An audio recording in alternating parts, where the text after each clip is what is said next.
When you think of fiction, what do you think of? While all those sorts of things might fall under the category of fiction, do they define what fiction is? Most definitions you'll encounter relate fiction to the imagination. In fact, Geir Farner, in his book Literary Fiction, asserted that fiction is a product of the imagination, which cannot be tested for truth or falsity. So what does that mean? Geir only meant that we can't prove or disprove some works to be entirely true or imaginative because some works of fiction contain elements of both. So fiction could be true, yes, and no.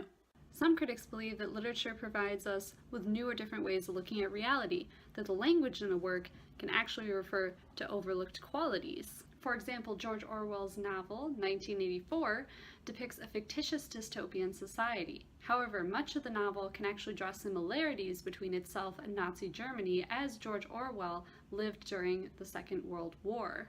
It is believed George Orwell was warning the present of what the future could become. This literary work provided a twisted view on the real fears the world was facing.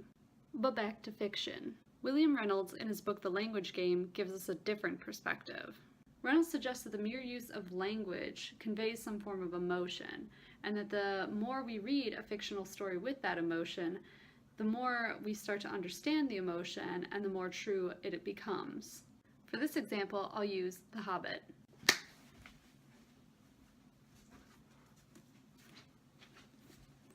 The Hobbit relies more heavily on the imaginative elements of fantasy, with greater themes throughout the book such as greed.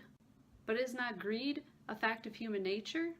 Is not greed an emotional truth? Therefore, fiction can contain truths about the world or the author's own experiences while still relying heavily on imagination. While we've defined what fiction is, it is also important that we define its counterpart. What is nonfiction? The Oxford English Dictionary defines nonfiction as prose writing other than fiction, such as history, biography, and reference works, especially that which is concerned with the narrative depictions of factual events. But that's just a dictionary definition. Nonfiction can actually be comprised of opinions, so long as those conjectures are related to facts. For example, The Diary of Anne Frank reveals personal sentiments about the young girl narrating, but it records her actual time hiding from Nazis during World War II. In this way, nonfiction can also be informative. We can learn about history, science, literature, and the daily news of our own lifetimes. As Geir Farner also stated, nonfiction is related to reality and renders the truth. So let's recap these definitions. Fiction relates to the imagination. It can have elements of truth, reality, and history, but is generally more fabricated, and it can tell us something about the world in a creative way. Nonfiction is concerned with facts and realism. It can be informative, and it can contain authorial opinions on real-world issues. Now, before we begin discussing two works of historical literature that embody fiction and nonfiction, we first have to take a peek at the past and the rise of literary modernism. Modernism was a movement that began in the 20th century and continued through 1965. It was predominantly known for its break with traditional values. Minority groups in particular were pushing back against the confines that had controlled them in earlier decades. It emphasized individualism and equality, while simultaneously promoting experimentation. Famous modernist poet Ezra Pound coined the term "make it new," which ultimately became the slogan for the period. So what does this have to do with fiction and nonfiction literature? In order to discern the difference between fiction and nonfiction, we can take two books from the modernist period and compare similar themes through their differing styles. We'll begin with the fictitious classic, The Great Gatsby. Written by F. Scott Fitzgerald, The Great Gatsby has all the qualities of creative writing. The characters, events, and dialogue are all composed from Fitzgerald's imagination. However, the novel captures nonfiction traits, such as the setting, timeline, and modernist themes. Themes like individualism, as well as the desire to break from traditions such as wealth and racism. The particular scene I want to look at is as follows. As we crossed Blackwell's Island, a limousine passed us, driven by a white chauffeur, in which sat 3 modish Negroes, 2 bucks, and a girl. I laughed aloud as the yolks of their eyeballs rolled toward us in haughty rivalry. Anything can happen now that we've slid over this bridge, I thought. Anything at all. Even Gatsby could happen, without any particular wonder. The shattering of traditions has multiple layers in this scene, the first layer being wealth. Jay Gatsby upends the stigma of needing to be born into riches as he essentially climbs the aristocratic ladder. He represents the American dream, that anything is possible. The second, more important layer has to do with racism. The historical truth in this imagined scene was that African Americans were still dealing with segregation and Jim Crow laws. Many were moving to urban areas where racism still held that they could not become the upper elite.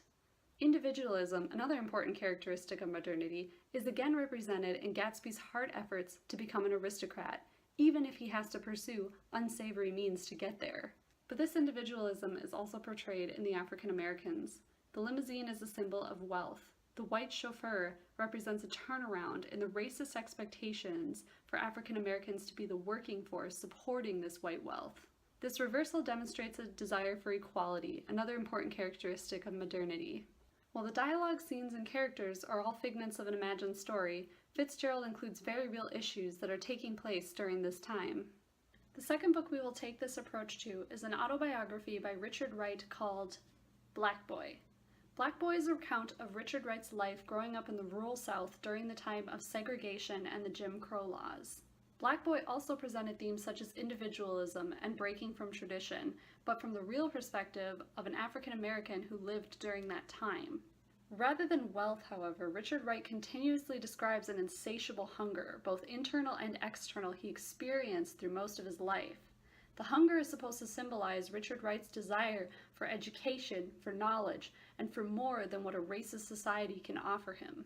The following passage describes the author's understanding of his father and the true struggle that African Americans faced in the shadow of slavery.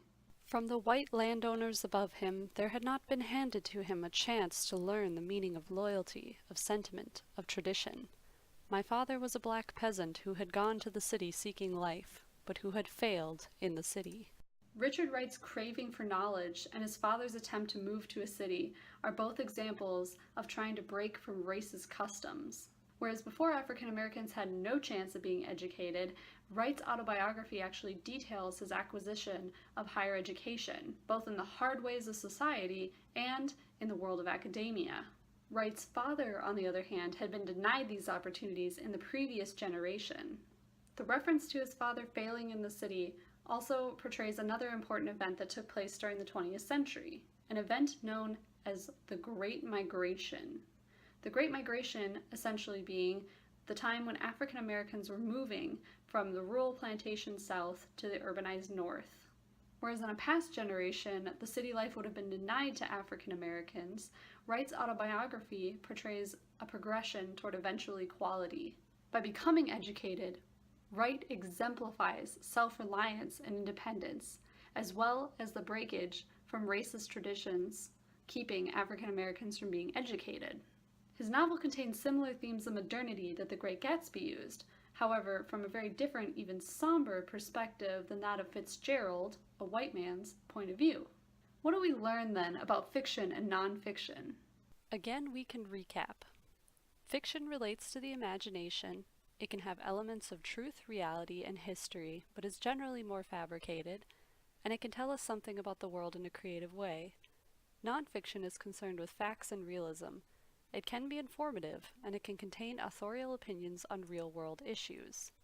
Black Boy is filed under autobiography nonfiction because Richard Wright is disclosing the true events that occurred to him.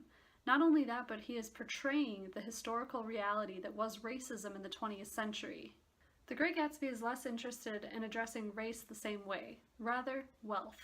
However, you can still see the maintaining of racist doctrines as scattered throughout the book in created characters such as Tom Buchanan. While one is conceived from the imagination and the other constructed from memory, both books can actually give readers and scholars a better understanding of what life was like in the 20th century, despite the exaggeration and over-embellishment used in The Great Gatsby. Before commencing with the activity, I would like my future students to take a moment to reflect on how each book approaches the topic of racism differently. How does Fitzgerald, a white man's view, differ from Richard Wright, a black man's view, during this time period? And what can we learn from reading both books? Lastly, future students, the activity will be as follows. I will put 4 columns on the board. 2 columns labeled Truth and Imagination under the title The Great Gatsby, and 2 columns labeled Truth and Imagination under Black Boy. We will read a few pages of the chapter that each quote was taken from.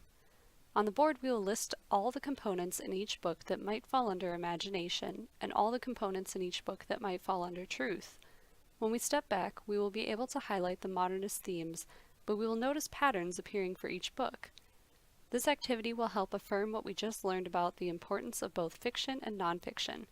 We'll give students a visual chart to better understand how to categorize stories into fiction or nonfiction, and be able to reinforce themes of literary modernism. Thank you all for watching this lecture, and I hope you enjoyed the video.